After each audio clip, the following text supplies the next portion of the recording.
everyone. I'm Erika of Grapefruit Gardenia Designs and the Knit Kind podcast.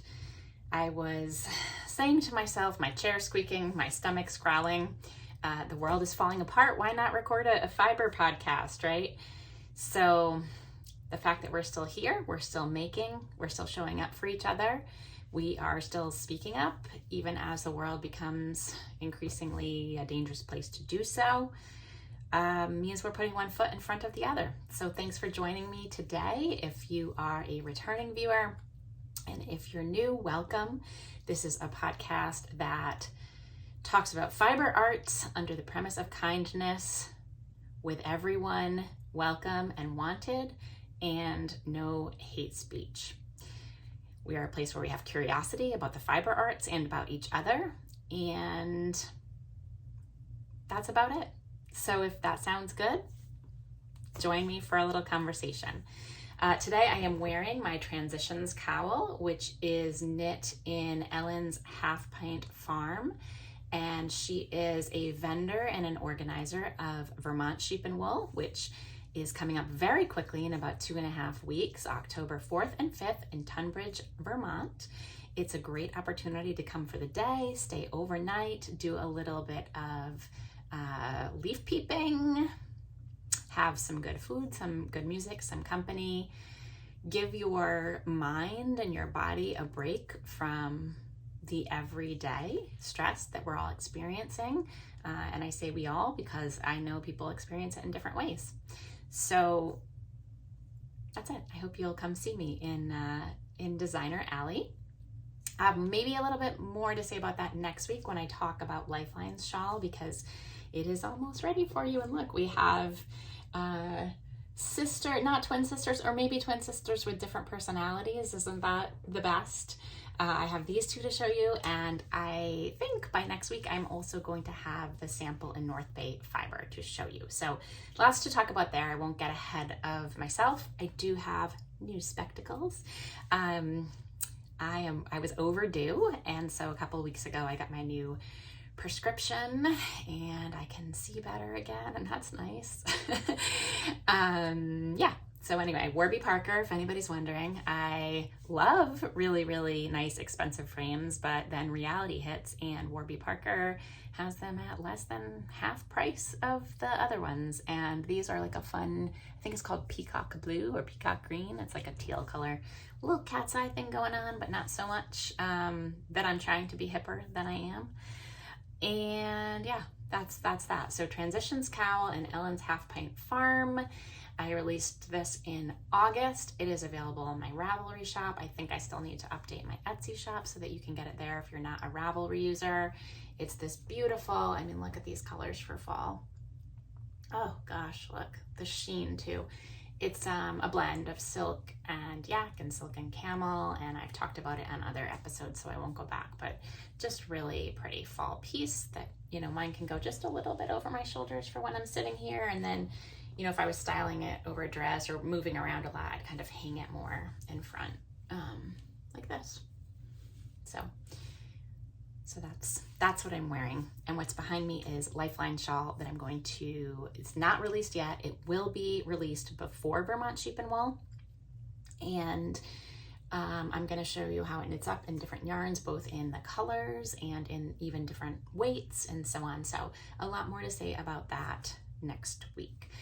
So what did I think I could pop in that would be an interesting subject, a timely subject, and relate to some of my designs and some designs that are not mine that I'm also working on. So I thought two things, and I'm going to try to keep it fairly succinct today for my own schedule, and then also because I'm going to be recording that other podcast. So I thought about the fiber festivals coming up, and I am going to both Vermont, where I'll be in Designer Alley with a booth, and Rhinebeck, and some of the associated ones, A Woolen Affair and Indie Untangled, and of course, New York Sheep and Wool itself. So I think collectively we just all refer to it as Rhinebeck, but that's what it is because it's in Rhinebeck, New York, and adjacent towns. And so I thought about what I could share being fiber festival shopping tips Some things that I do, which doesn't mean it's what you want to do, but it might be some things to consider and work one or two of them into the way that you shop at a fiber festival, and tying that in specifically to some of the color changing yarns that are meant to mimic more of like a hand spun look. So not just a gradient, but the gradient with the marl and some of the things that I look for, and some of the reasons I especially like to shop for that in person. I will order it online from time to time if either it's something I need for a project or that is not accessible to me in person, but those are really one of the yarns that I love to shop for in person whenever possible. So I thought the two kind of connected together. So let's jump into that. You may be or maybe not wondering, but if you're a returning viewer, you might be wondering where my autumn alpine is, and it's here with one sleeve almost done. I thought I was gonna bind off the sleeve last night, but I have been staying up too late, so I didn't. But I'm so close. Look, I have like one more row of these dots and then the bind off, I'm pretty sure, because it matches the hem. So I've talked about this on other episodes as well, but just the quick overview again. It's the Patagonia by Juniper Moon Farms in the color Rust, I believe. It's in my Ravelry project page. My Ravelry username is NittyElf40, and so you can always find quite a few details about my projects there.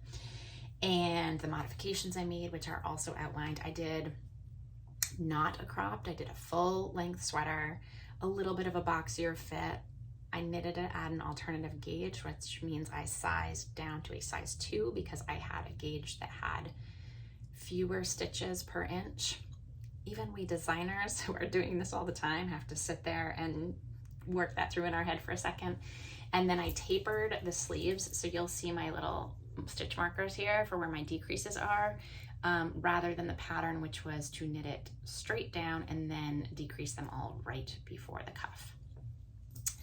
How this fits into the conversation we have today is that I used Feederbrook Farm for my yoke. Now this Feederbrook Farm I've had for quite a while. I bought it at Vineyard Knitworks years ago when I was a relatively new knitter who was exploring higher end yarns and starting to dabble more with the farm yarns, but at the time that wasn't the reason I bought it. It was really about the color. I was still very much driven by color. And so this is one of their entropy yarns. So let me jump in with that, I think. When I go to fiber festivals, one of the things I look for is there a yarn that I want where picking it out in person really does matter to me? And so that yarn that I just showed you, the Feederbrook Farm Entropy, is one that is a pleasure to pick out in person. I thought I'd talk about 3 of the most common ones that I use, which, you know, they are comparable to many others, but that would be Spin Cycle, Feederbrook Farm, and Junction Fiber Mill. So many of you have seen my designs with Junction Fiber Mill making tracks. They make both a DK and a light sport weight. And so they use all United States based wool. It's spun in Vermont, and it's, did I say non-superwash? That's the other key difference there.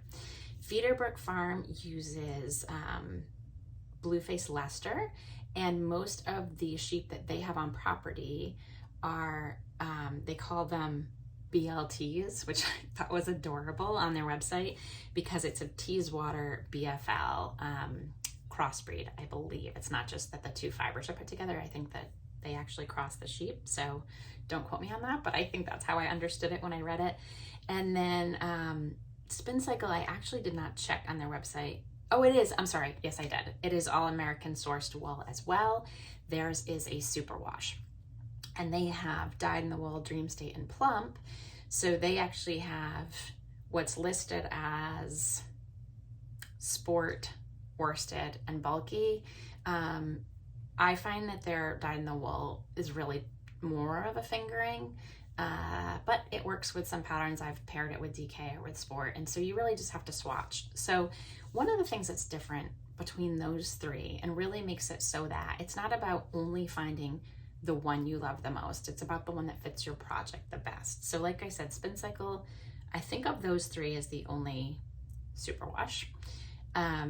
So if you're doing a project and you want a superwash wool and you're pairing it with another superwash, you know, that might be why you choose that for one. Of course, what ultimately matters is how you are going to care for it yourself. So you can pair superwash and non-superwash together as long as it's going to work for how it blocks, how it wears, and the care you're going to take of it. So if it's a superwash and a non-superwash, you definitely need to treat it like a non-superwash. So that is one distinguishing factor. Feederbrook is interesting because theirs is about 260 yards, I think, for 100 grams.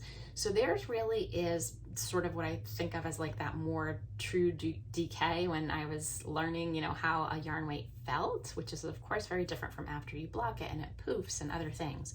But theirs really does kind of fall, like if you had this line, you'd have like a dyed in the wool or a Making Tracks Light, which would be lighter than the Feederbrook Entropy. And then the Feederbrook Entropy is in that place where you could use it like with a sport or a decay. So, you know, how I paired this together. And then you progress more toward the Making Tracks Decay, which is a heavier decay or a light worsted, depending on what gauge you work it up at and what you pair it with.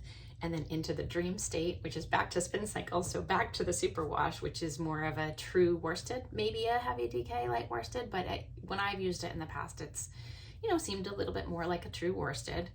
And then you go up to their Plump, which is I haven't used, but is fun because you don't see a ton of these yarns in the thicker weights.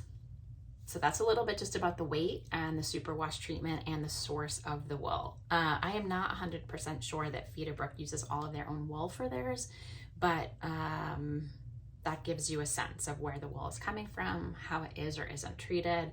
And then I believe that all three of those makers are doing their own dyeing.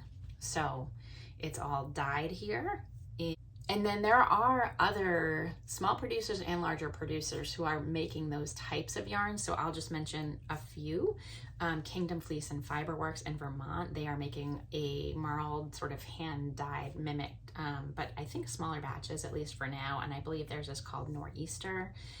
Stonehenge Fiber is out of Michigan. And a couple of years ago, they closed their wholesale business where they wholesale to local yarn stores, but they are still selling some on their own website. And I think they're out of their crazy, but their crazy, I always found it to be more marled than the others, so hence the name Crazy.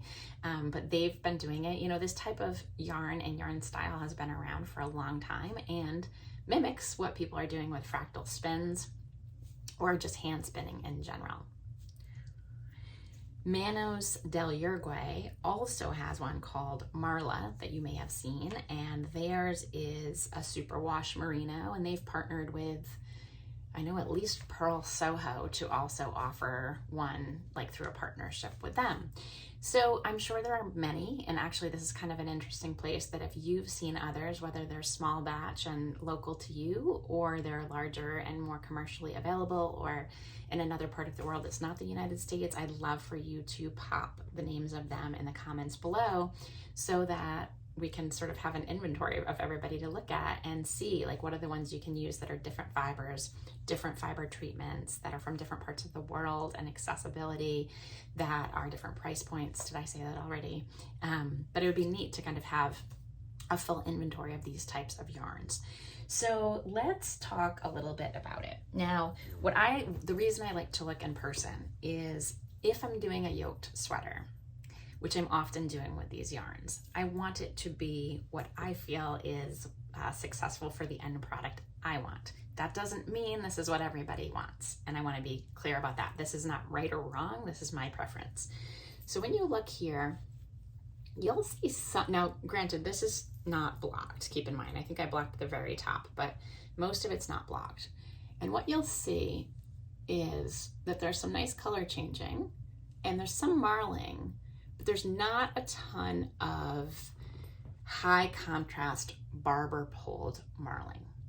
So if you don't know what I mean by that, I am going to pull out a couple skeins of Making Tracks to show you from my latest project, which I'm not showing you the sweater yet, but it is fully graded, over with my tech editor, and my fingers are crossed. And so I'm gonna pull out this ball. Now, I only ended up using one complete skein for the sweater that I did, but I had 2 skeins because I thought I was going to need to, and I wanted to do swatching and everything. So you can see I've unraveled a swatch here. But let's look at this. Here, you're gonna see these big chunks of pink, and see here as well, pink, without a lot of barber pulling or high contrast barber pulling. This is a pink with a teal, and this is high contrast barber pulling. So for me, when I am choosing a skein in person, and I can't remember which one was which, but of the one that's actually in my sweater and the one that's in my hand, I bought one in person and then had a little panicky moment when I wanted to do the design, thinking I wouldn't have enough, and I did order one online. This was a couple of years ago now. So I don't remember which one I got online, which is a good sign that actually sometimes when you order online and you're not even specifying, I don't think I specified, you might still get exactly what you want, but you also might not, which is why it's nice to pick out in person. So I have these big chunks, be it pink or, you can't see it as much, but even in the blue here, there are some sections with very little barber pulling and some with it. And so when I'm picking it out, I'm looking at a skein, and how does that look different from a cake? Well, I happen to have some Making Tracks Light here as well. And similarly, I picked this one out in person at the Fiber Festival in Boston. And then when I was up at the mill for the retreat this summer, I got a second one, and I brought it with me so I could kind of pick. So see how this one, again, lots of green on green, lots of pink on pink, and then in the middle you have some of the more high contrast. Sorry about my nails, gotta do something about those soon. Aside. So then I picked out this skein to go with it in person. And similarly, see how it looks in the skein? Now, many, but not all, local yarn stores or Fiber Festival vendors will let you slip off the label if you need to, and many will even let you open up the skein if you want to see, because I can tell here mostly, but sometimes it's a surprise when you open the whole thing up to see just how much is or isn't marled, because there are sections you're not seeing when it's in the skein. Here, the way I can tell is, I've undone this one and put it back, but you can really see those large areas where it's color on color, tone on tone. And yes, there is some marling here. So what I know is, depending on what I design and where it falls as I'm going, I may just keep going, or I might do yarn management. And what yarn management means is that you are cutting your yarn and telling it where you want it to go for certain colors. Now, you don't want to interrupt the flow, because what's so beautiful about these yarns is that they do naturally flow into somewhat of a gradient. And if that has a natural flow that you disrupt, you want to know what you're doing and why. So I'm not going to get it for you right now, but the yoke of the one that I have, I really don't have any of that high contrast marling. It just barely starts near the bottom, and it totally works there. In my Petals and Lace sweater, same thing. I was not going to have a lot of high contrast marling, but I did want to manage the colors, because that one has 3 rows of sort of these blooms that are part of the design, and I wanted to use the colors, all of the colors that was in, or that were in the skein, and in order to do that, I had to cut. So when you're at a fiber festival and you're looking at these skeins of yarn, if you like a lot of marling, then by all means choose that. But if you're wondering, how do I get these yokes that people have that look like this beautiful gradient, you want to look at one that has a little bit more tone on tone to it. And if you're doing a pattern that's not a colorwork yoke, let's say it's mosaic, and there's going to be you don't need to see a motif. So I'll insert some pictures here, but like I did the nourishment cowl. The nourishment cowl, you can use tons of marling if you want. You're not trying to see an outline that looks picturesque. Does that make sense? So how does that boil down? Give me a thumbnail, Erika, of what your recommendations are. My recommendations are if you're doing a color work motif, in particular a yoke of a sweater, but a hat, you know, a mitten, anything that you're doing where you want to see what the picture looks like, choose less marling, choose more tone on tone. If you are doing something that doesn't matter because it's either like I said, slip stitch, you know, like the type of mosaic where it's slip stitch, or you have just big chunks of colors, or you have stripes, if you like the marled look, then that's one where it's safer to go with the marled look than it is where you might lose the motif. So you can have fun with it, but also that is the value of going to a fiber festival or to a local yarn shop, obviously, or an open house or anything like that. So that is one of my tips when you're going to these fall festivals. If picking it out in person really matters, then that is something that I prioritize for buying at a fiber festival. Okay, another thing that I prioritize is when the yarn is either only available in person or primarily available in person. And it could be in person or just even for a limited time. So some people absolutely love getting those special colorways. And if that's something that's a souvenir for you, then by all means prioritize that. Also, a tip though is don't get caught up in the crowd just for the sake of FOMO, you know, fear of missing out. Don't feel like because everyone else is running for something, you need to go get it. Get it if you want it. And don't get sucked into that unless, you know, it brings you joy. At least that's my advice. Take it or leave it. So I'm going to go back to the sweater, and hopefully I'm building anticipation. I hope you like it when you see it. Junction Fiber Mill. Do you see this natural color dark? This is the North Country Cheviot by from Ginny Prince's flock from 2023. And see this color? Well, this is a natural dark color. So I bought this originally at the New England Fiber Festival. If it was the 2020, I probably bought it in late 2023. So November of 2023, I bought this. I, at the time, only bought a skein or two, I think. And then when I was up at the mill, I was having that moment of, oh my gosh, this isn't going to be available again. It's beautiful. It's dark. I want to get a sweater's quantity. So that's when I picked up enough to have a sweater's quantity. You can see, lucky me, I actually have leftover because I had over purchased on purpose so I could do any sweater design that I wanted, and now I can do like a matching hat and cowl potentially to go with it. So we'll see what that's going to become. But why I'm telling you this is my other Fiber Festival tip is when it's something that you know is going to be limited. It doesn't have to be that special colorway, but it can be something that natural sheep, right? We only share them once or twice a year. And from year to year, you might not get the same color. So one example of that is Meadow Fed Lamb, which is another local to me farm in Massachusetts. And the year that they had their milky gray, oh, it was so stunning. And I think I bought 3 skeins of that so I could do a short sleeve sweater. Well, again, that's not something that if I changed my mind to do a long sleeve sweater, I was going to be able to get. And in fact, this year they did not put out the milky gray. It was a certain way to blend their darker and their lighter fibers. So they had like a natural white. And then I think they might have had another color, but anyway, they didn't have that one. They're going to try to do that one again in the future. So even when you're talking about natural yarns, you want to get it if you see it and you know you really want it, you're really going to use it, and you're not going to be able to get it again. Now, as an aside, you might be saying to me, why would you ever design in those yarns? And that is a very fair and very good question, and something I have to think about every time I make the decision to use a farm yarn.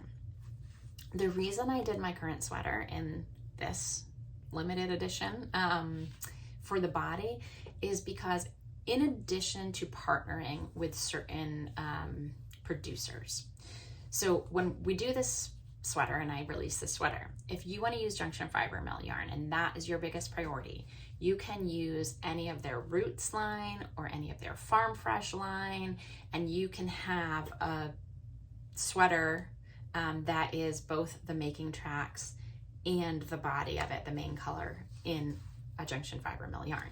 Maybe you already went and bought a sweater's quantity worth of the Savage Heart Farm release that they did.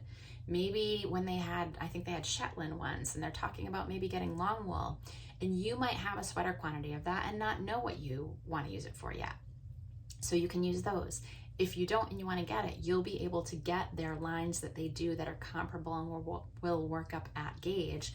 And the other thing is, if you don't use their yarn and you're using a yarn that's either local to you, be it in Australia or New Zealand or Europe or the West Coast or Canada, this is a yarn that I feel is you can have a lot of comparable yarns to substitute going to your various fiber festivals. So that's why I decided in this case to go ahead with it.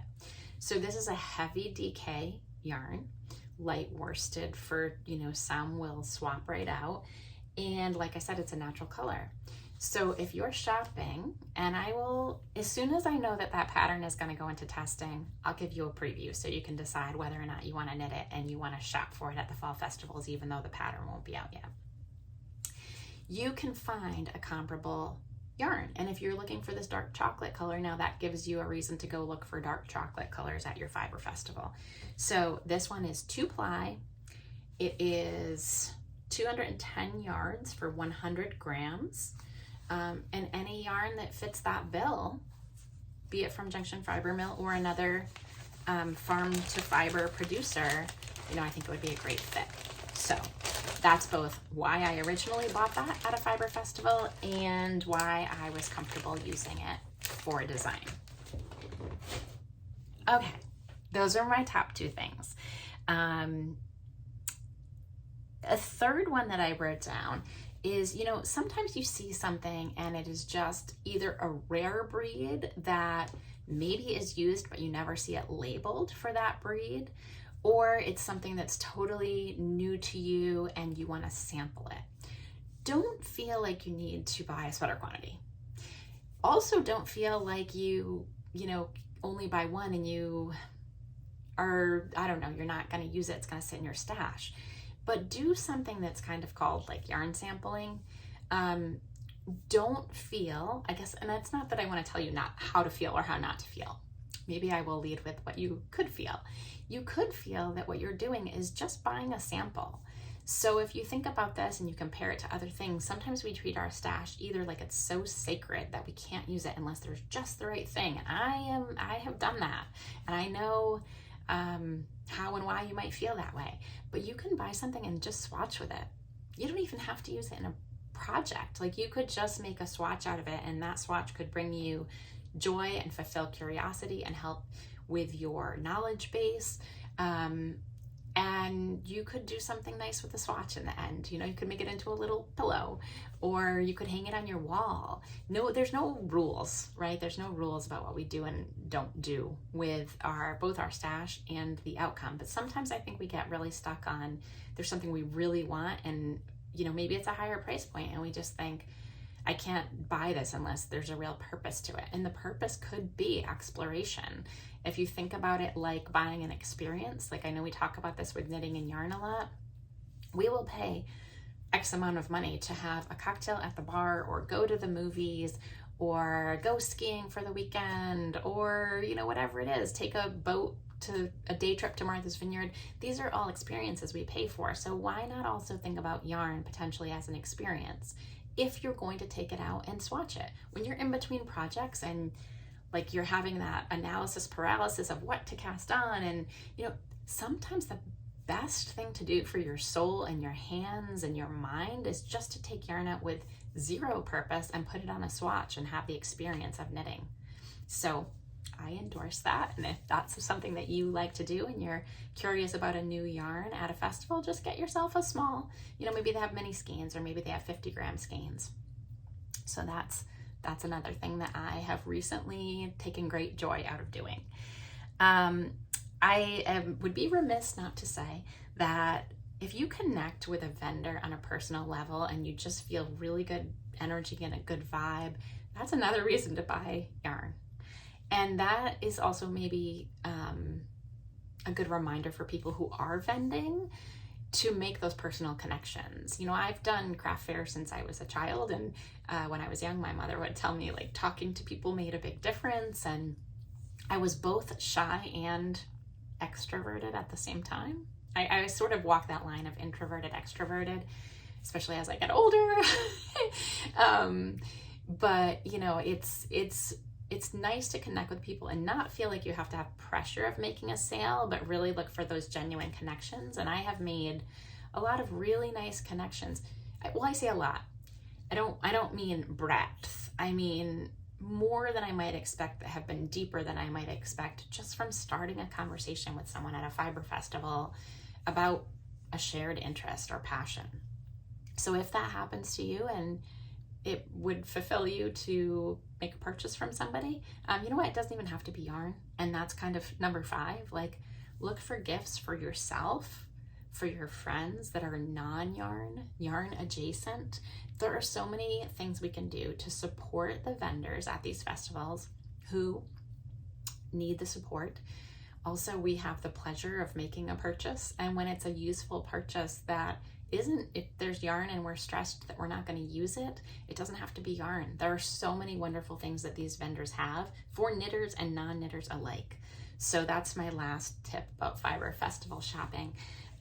If you have a Santa Claus in your life, I have found one thing that is really fun to do is let Santa go shopping. So let's see. Well, I know I will be tipping Santa off with some lists when I go to these fiber festivals of things that he could leave in my stocking or the stocking of others. And of course, birthdays, Hanukkah, you know, there's so many things you can do. Or how about just a gift out of the blue just because? I think that's something that there's no reason we can't do to lift each other's spirits. If there's somebody you've been thinking about, you haven't talked to in a while, it doesn't have to be an expensive gift. It can be something really little. Write them a little note card.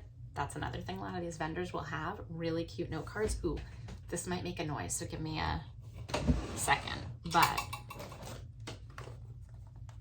see this? There was a vendor at a fair I went to last year, so now I should really give you the name. But it's Kim Ferreira out of Portsmouth, New Hampshire. And this was just the cutest little pack of cards. So I got some for myself, and I think I gave some to a friend as a gift too. And then you can write a little note, a little knitting note. I have a little stash here because this is one of my favorite things to do. And I think snail mail is underrated. Go lift somebody's spirits with some snail mail. Look at this one. That's actually knitted. You could make this. Do you want a little project to do? 2 toothpicks, knit up a little garter, put a ball of yarn on it. Okay, well, this is a mystery. I must have gotten this at Vineyard Knitworks because that's the only thing I can think of. On the back, it says Martha's Vineyard, handmade by, and then it has the little signature. So this one has been waiting to send it to someone on a special moment. And I guess I got it on Martha's Vineyard, I would have to say. Okay, set that down. Birthday cards. This one I got at the Franklin Mill store in Massachusetts. It says apartment 2, the number 2 cards is the brand of this one. Can you tell I have a little interest in this here? No, that one's related to something else. Oh yeah, and then, so if anybody gets these cards from me, I hope you're still surprised and like them. Look at this one. Cheers to the most wonderful time of the year. This one I got at Gather Here with all the little sweaters. Anyway, that's my 2 cents for, oh, and then how about this one? Close knit. So that's another thing that you can buy at fiber festivals, and I highly encourage you to lift someone's spirits by sending them a little note. It will lift your spirits too. It's like giving, right? It's we get more out of it than we realize sometimes. So I'll leave you with a few thoughts. I don't want to go too long today, but in terms of your shopping at the fiber festivals, when you're thinking about your stash, you're thinking about the projects you want to do, I think it's always nice to have a list with you. I know this is, it doesn't have to be a list of exact projects to match them with, but a list of like, how would I use something if I was going to get a single skein? Is there something I'm usually looking for in terms of the number of plies? Like, we could get really caught up on color, and then we buy a 2-ply when we wanted to buy a 3-ply for a cable sweater. Or we could get really caught up on plies and not think about whether it's superwash or non-superwash. So have a couple notes to yourself, whether it's exact project matches or it's just guideline, like a little note. Remember, you want more sweater quantities of 3-ply than 2-ply. Or, a note that says 2-ply for fingering weight because I want to make lace shawls, and when there's more plies, it doesn't block out as nicely for lace. And just make yourself those little reminders, because sometimes in the excitement of it all, we forget something, and then we get home and we say, oh gosh, I was in the feeding frenzy and I ended up buying this yarn that I'm not interested in using in the long term, or that I'm not as excited about as I thought I was, and I could have used that money for something that I really wanted. Yeah, so I think that's it. I wrote down me versus the crowd, right? So it doesn't mean that just because something seems ultra popular, it's going to be the best fit for what you want to make in the future. So anyhow, I look forward to coming back and sharing with you more about this very, very soon. I hope that I'll see you at some of these fiber festivals. Please say hello. And, I feel connected to you all when we write notes back and forth. And sometimes when I see you in person, unless, your pictures don't always show up, and unless in the moment, it's right there that, I make that connection. If you've left remarks and we've had exchanges, please remind me, this is my name on Instagram, or this is my name on YouTube or Ravelry, because I will remember all of your stories. And because some of us haven't met in person, or even if we have, but it's been like once in passing, it's just really nice. I worked in development. I always, even if it was a donor that I had met 5 years in a row, I always extended my hand and said, oh, Erika from whatever organization I was working at the time, it's so nice to see you again. It's a nice courtesy to do that. So please don't be shy. I look forward to seeing you, to having some interactions in person. I think I'll take a quick second to say, it is hard. It is so hard right now. Life is so hard right now. And I don't mean that in terms of personal struggle. I mean it in terms of seeing the country that I was born in and grew up in and had so much optimism and hope and pride in. And, from a young age, I was always a leader, and leadership doesn't have to mean the same thing. In fact, it does not mean the same thing, nor should it mean the same thing to everybody. But I always felt like a leader, and I just feel like our country is failing us. Our leaders are failing us. But I also know that that is like a victim energy, and that we're failing ourselves in many ways. But there are so many people who are also speaking up and rising up, and just a community caring for each other. And instead, in many, many cases, even within the fiber arts, which makes me so sad, we're ripping each other apart, even when we want the same thing in the end. So what I'm going to leave you with today, in terms of that thinking that I've been sometimes leaving us with, things to think about, actions to take, is that what I want to see in our world, and how we might move toward that. I'm not today going to make any bold statements or critiques or anything. I want to see people who ultimately want a lot of the same things coming together more, helping each other more, actually doing things to make a difference. And I know and I feel a lot of the anger and conflict a lot of the time. And I know that that's not going to have any of us win. So what I would leave you with today, or ask you to think about today, is even and especially when you're really angry and what you see are the differences and the shortcomings, that you breathe for a moment. And if you are going to lash out at someone who is not that dissimilar from you, and even who wants the same things as you, take a moment and ask yourself in the end how that's going to serve you, the other person, if you have children, your children, or someone else's children. Because where I get upset and probably choked up, but I'm going to try not to right now, is looking at the kids. I mean, I drop my son off at elementary school every day, and these kids are not having the same kind of childhood that we did. And I know that's a privileged thing to say.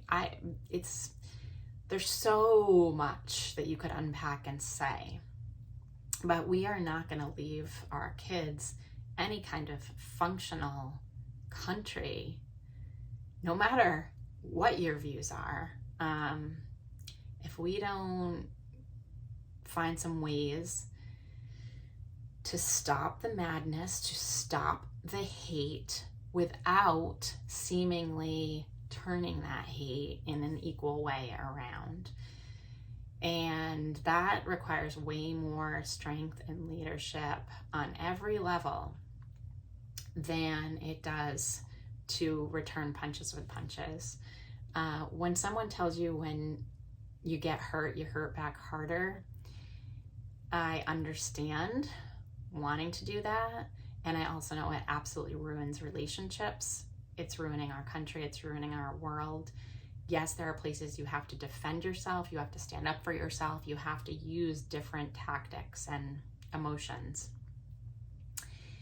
And the only way we're going to get back to a place where we can feel like fighting is more like advocating is if we get to a place where we have the rule of law, where there are reasons that historically we may or may not all be able to trust authority and law enforcement and other things in the same way.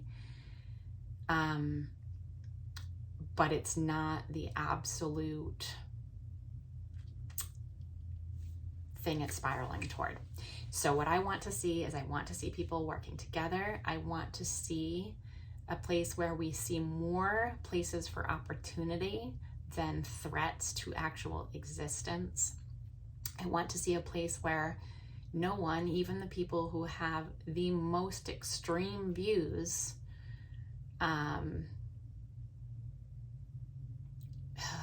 are killed by gun violence or any other kind of violence. I want to see a place where it is a community who's setting expectations and shared values, even if we interpret those values differently, in a way that people can be safe. All people can be safe. All people can have basic human rights. All people can have healthcare and access to things. And that's what I want to see. I want to see people have more opportunities to feel joy and not feel guilty about it. I actually experienced like pure joy on something this week. And then I paused and I almost felt guilty. And then I said, how are you feeling? How are you reflecting on feeling guilty about feeling joy? And then you realize how rare in some ways it is to feel pure joy right now. So it feels heavy. It is heavy. And I think that's as much as I feel comfortable and appropriate saying right now. I look forward to continuing to talk to you about fiber and being there for you, and hopefully being there for each other as a community of people as well as fiber artists. So knit kindly, live kindly, do something really nice for someone else today. check in on someone who's maybe having a harder time and see how they're doing. And whatever you can do to keep putting one foot in front of the other and find moments of joy and not feel guilty about them, do that too. And I'll see you soon.